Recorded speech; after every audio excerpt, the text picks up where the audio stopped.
अस्सलामुअलैकुम वरहमतुल्लाहि वबरकातुहू।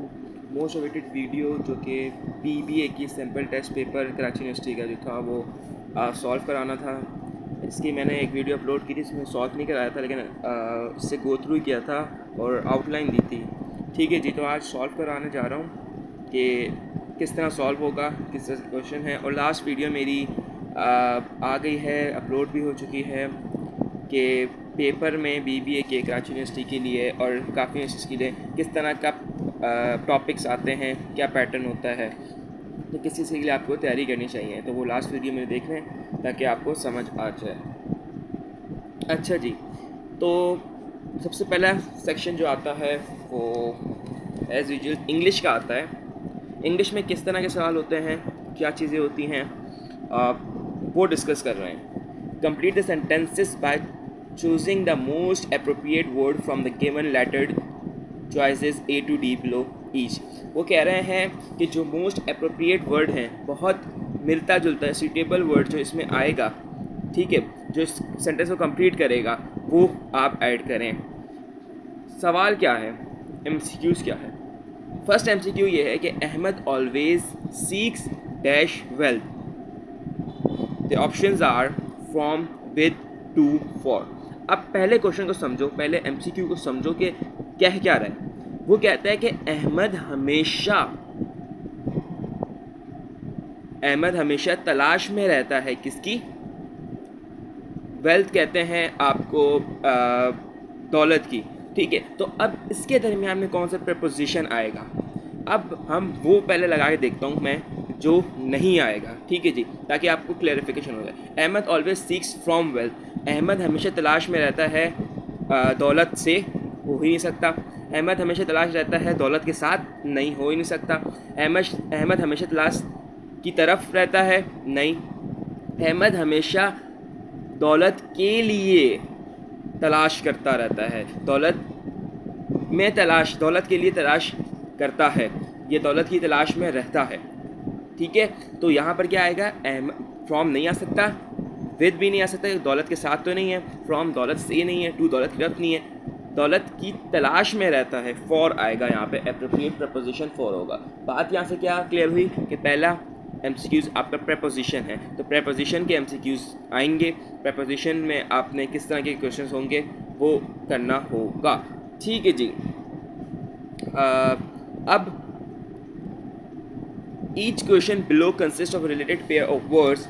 ये क्वेश्चन दूसरा जो है ये एनालॉजीज में आ जाते हैं, ये क्वेश्चन भी आएंगे, इसका भी मैंने डिस्कस किया था। क्या है, page book. You know that the book is a bundle of pages, ठीक है।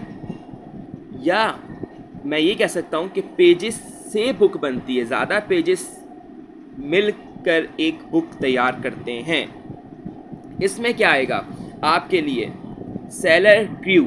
सेलर क्या है, सेलर कहते हैं कश्ती में जो सवार होते हैं, ठीक है, उनको सेलर कहते हैं। हमें पता है ये नेवी के इसमें यूज़ हो रहा होता है ज़्यादातर। सेलर क्या है, जो शिप में जा रहे होते हैं उसमें जो सवार होते हैं वो कहते हैं एक सेलर, तो उसे कहते हैं हम क्या, सेलर। क्रू क्या होता है, पूरा अमला, जो पूरा ग्रुप होता है, पूरा अमला होता है, वो क्रू होता है। बात क्या साबित हुई कि सेलर एक और क्रू क्या, पूरा अमला। तो ये अप्रोप्रिएट कैसे होगा, क्योंकि पेज बुक, एक पेज से बुक बनी, सेलर, एक सेलर से ज़्यादा अमला बना, ज़्यादा सेलर होंगे ज़्यादा अमला बनेगा, ठीक है जी। अब थर्ड है पर्टिकुलर। क्या लिखना है, choose the lettered word of phrase this is most nearly opposite. Opposite की बात होगी तो लिखना है एंटोनियम, ये आ गया एंटोनियम आपके। Particular, general, wide spread, diffused, common. Particular एक चीज़ होती है जो मशहूर होगा, पर्टिकुलर होगा, ठीक है जी। फिर एक उसका ऑपोजिट क्या होगा, जनरल। जनरल भी हम सिफे में ले रहे होते हैं कि जनरल चीज़ है। डिफ्यूज्ड फैलने को कह रहे होते हैं। वाइड स्प्रेड भी एक तरह से फैलने के लिए यूज़ हो रहा होता है। कॉमन इसका आंसर होगा, क्योंकि कॉमन ही इसका अपोजिट है, पर्टिकुलर का अपोजिट कॉमन है। ठीक है, अगर जनरल होता तो जनरल इसकी सिमिलर में ले सकते थे आप। ठीक है जी, कॉमन आपका आंसर होगा। इसको नोट डाउन भी करना ताकि इजी हो जाए आपके लिए। अब change, choose the word most similar in meaning to the capitalized ones, मतलब सेम वर्ड होना चाहिए। चेंज, ऑल्टर, पहला MCQ ही हमें वहाँ मिल गया। ठीक है, क्योंकि चेंज ऑल्टर एक ही बात है, मतलब सिमिलर है। चेंज अग्री नहीं हो सकता, चेंज डिसाइड नहीं हो सकता, चेंज कंप्लीट नहीं हो सकता, चेंज चर्च नहीं हो सकता। अग्री राजी होने कहते हैं, डिसाइड फैसला कर लेना, इस तरह ये तो नहीं हो सकते। ऑल्टर क्या होगा, ऑल्टर भी चेंज का ज़ुमरे में आता है, तो चेंज ही रहेगा। मतलब पहला प्रपोजिशन के में आएंगे, एनालॉजीज में आएंगे, एंटोनियम्स में आएंगे, सिनोनियम में आएंगे। अब आ गया आपका पैसेज। पैसेज होगा और इसमें से क्वेश्चन आपको करने होंगे। The vast multitude of stars are wandering about in space, a few from group which journey in company, but the majority are solitary travelers and they travel through a universe to species that it's an event of almost unimaginable। अच्छा, ये पूरा passage होगा। आपको सवाल दिया होगा कि इसमें से which of the following is incorrect according to the passage। ये जो चार हमने सेंटेंस दिए हैं पैसेज के रिलेटेड देखें, हम अकॉर्डिंग टू पैसेज देखें तो क्या ये इसमें बात कौन सी गलत है। ठीक है जी, तो हम पढ़ेंगे, उससे आंसर देंगे। Most of the stars travel in isolation, the universe is very large, a star very frequently comes near to the another one. आप पूरा इसको पहले पढ़ोगे, समझोगे, उसके बाद आंसर दोगे कि इसमें से ये वाली कौन सी बात है जो हुई नहीं है इस पैसेज में, तो ये चीज़ होगी। ठीक है जी, अब नेक्स्ट है IQ, जनरल नॉलेज।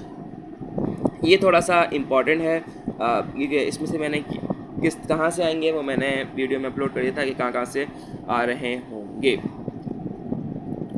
ठीक है जी, तो सबसे पहले हम पढ़ते हैं कि जनरल नॉलेज में और IQ में किस तरह के क्वेश्चन आते हैं। अच्छा जी, तो इसमें किस तरह से क्वेश्चन आते हैं। पहला क्वेश्चन अगर आप देखो तो if 4/5 is equals to 16, 20, 3/8 is equals to 9, 2, 4, then 7/6 is equals to find करना है।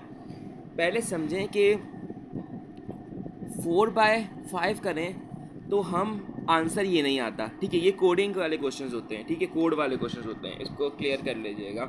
ये मल्टीप्लिकेशन नहीं है, सिंपल सी। अगर मैं आपको बात करूँ तो 4/5 तो एज यूजुअल 20 आएगा, वी नो दैट। 3/8 आपका 24 आएगा, हम जानते हैं। अब ये क्या है कि आंसर चेंज आ रहा है, ये क्या कोडिंग है। अब इस कोडिंग को समझो। पहला 4/5 देखो 16, 20 है। आपको पता है 4 का स्क्वायर क्या होता है, 4/4 करो क्या होगा 16। आंसर में देखो 16 मौजूद है, क्लियर है। आगे बढ़ो, 3 का स्क्वायर क्या होगा, यू नो दैट 3/3 करेंगे क्या होगा 9, उसमें मौजूद है 9, बिल्कुल मौजूद है। अब इसी तरह 7 का स्क्वायर क्या होगा सर, 7/7 49। तो क्या बात हुई, 49 पहले आएगा। अब ऑप्शन में चलो देखो 49 कहाँ आ रहा है, C और D में आ रहा है। बात क्या हुई कि A और B को वैसे ही मैंने डिटेक्ट कर दिया, मैंने उसको रिमूव कर दिया क्योंकि वो मेरे आंसर ही नहीं है। अब मैं C और D 50-50 वाली बात होगी। C और D में करूँगा, चूज़ करूँगा जो अब आंसर होगा। अब आगे बढ़ो, 20 कैसे आता है, 4/5 20 होता है, बिल्कुल होता है। 3/8 24 होता है, बिल्कुल होता है। तो 7/6 क्या होगा 42, तो हमारा आंसर होगा D 49 42। 7 का स्क्वायर 49, 7 6 42। Is it clear. चलो आगे बढ़ते हैं। 8 क्वेश्चन पूरा सॉल्व है, वो समझाता हूँ। पहले मैं 9 और 10 ये जनरल नॉलेज का है तो उसको पहले बता देता हूँ। 9 sun is a star, asteroid, planet, satellite. ठीक है जी, तो सन क्या है, सन स्टार है, सन एस्ट्रॉइड नहीं है, सन प्लैनेट नहीं है, सन सैटेलाइट नहीं है, सन स्टार है। ये यूनिवर्सल बात है, यूनिवर्सल ट्रुथ है, ये बेसिक चीज़ें इसको याद रखना पड़ेगा कि समझने में इसमें कुछ भी नहीं है समझने का। ठीक है जी।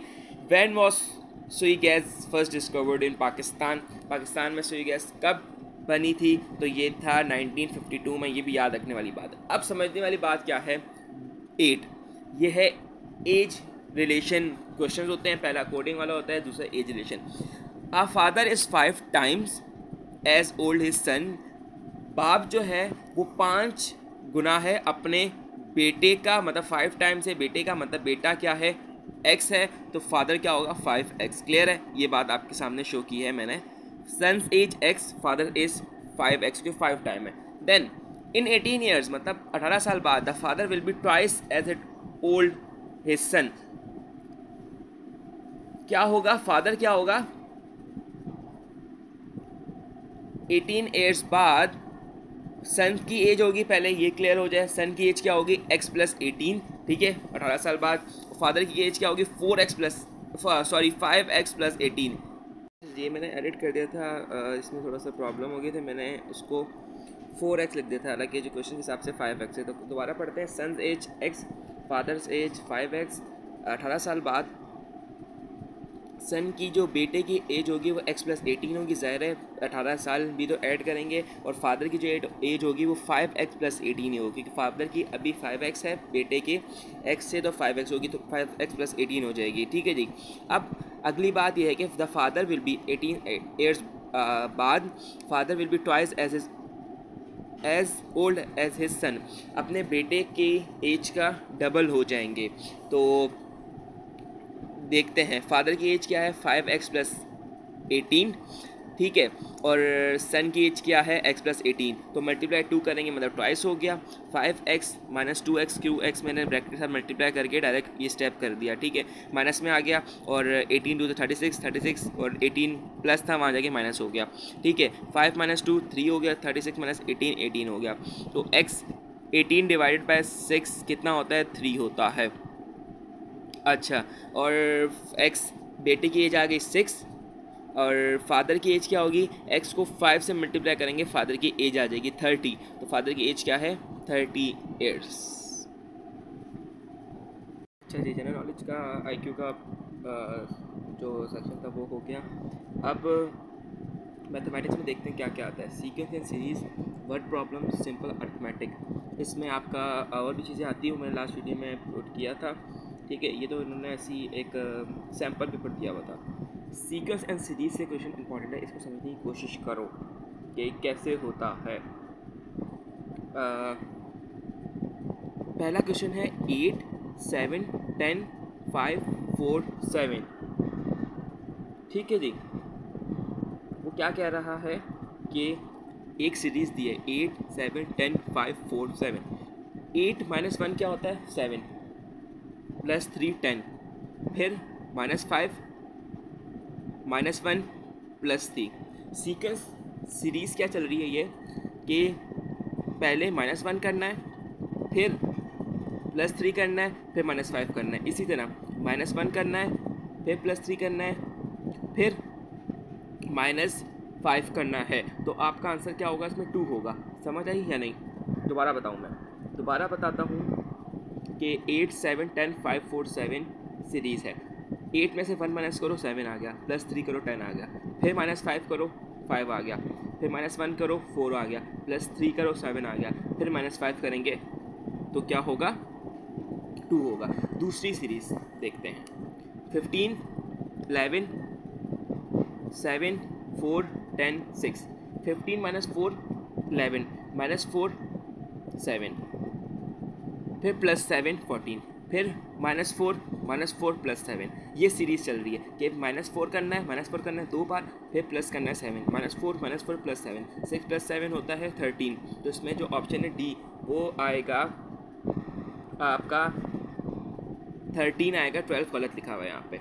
दूसरा word problems, the area of squared object is 400 square metre, the magnitude of one of its dimension is. तो एरिया का फॉर्मूला क्या होता है, एरिया स्क्वायर का चारों साइड बराबर होती हैं, ठीक है जी। आपका एरिया कैसे फाइंड होगा, लेंथ और ब्रेथ, ठीक है। तो एल साइड बराबर हैं तो एल मल्टीप्लाई एल स्क्वायर हो जाएगा, ठीक है। तो हम पहले रूट लेंगे इसका, सिंपल रूट ले सकते हैं। 400 का रूट क्या होगा 20, तो 20 आ गया आपके पास लेंथ एक साइड की, एक साइड की 20 है, सब साइड की 20 होगी, क्योंकि स्क्वायर में स्क्वायर जो है वो बराबर होता है कि लेंथ सारों साइड बराबर होती है। अगर मुझे पैरामीटर निकालना होता तो मैं 4L करता, 4 साइड्स हैं, L आ गया 20, मल्टीप्लाई करता तो मेरे पास ये आ जाती पैरामीटर आ जाती, लेकिन हमने इसमें एक डायमेंशन निकालनी थी, 20 आ गया। समझ आ गई आपको। लास्ट है simple arithmetic, the fraction form of 48%। अगर इस तरह कोई भी क्वेश्चन आते हैं, फ्रैक्शन फॉर्म ऑफ कोई परसेंटेज देते हैं, 48 दे दिया, 68 दे दिया, 70 दे दिया, 42 दे दिया, 80 दे दिया, तो उसको सिंपल 100 से डिवाइड करना है, जो आंसर आएगा वो आपका बेसिकली आंसर होगा। ठीक है, इसमें ऐसी कोई मुश्किल चीज़ नहीं है। लास्ट क्वेश्चन है आपका कि 1/3 of a number equals 90, the number is क्या है, 1/3 इक्वल है 90 के, नंबर फाइंड करना है, मैं लेट कर दूंगा x, 1/3 x। अब इस तरह यहाँ पर हमारे पास उन्होंने दिया हो सकता है कि 1/3 लेट करना है x की वैल्यू फाइंड करनी है हमने, 1/3 x इज इक्वल टू 90 के बराबर है, x की वैल्यू निकालनी है, 3 ऊपर जाके मल्टीप्लाई हो जाएगा, 90 × 3 = 70। तो ये क्वेश्चंस थे जो सैम्पल पेपर है इसको सॉल्व करवाना था सीक्वेंस सीरीज़ के। इसकी सीक्वेंस सीरीज़ और भी होती हैं, ठीक है, और वर्ड प्रॉब्लम्स इस तरह के आते हैं, सिंपल अर्थमेटिक में ये आते हैं। ठीक है जी, थैंक यू सो मच।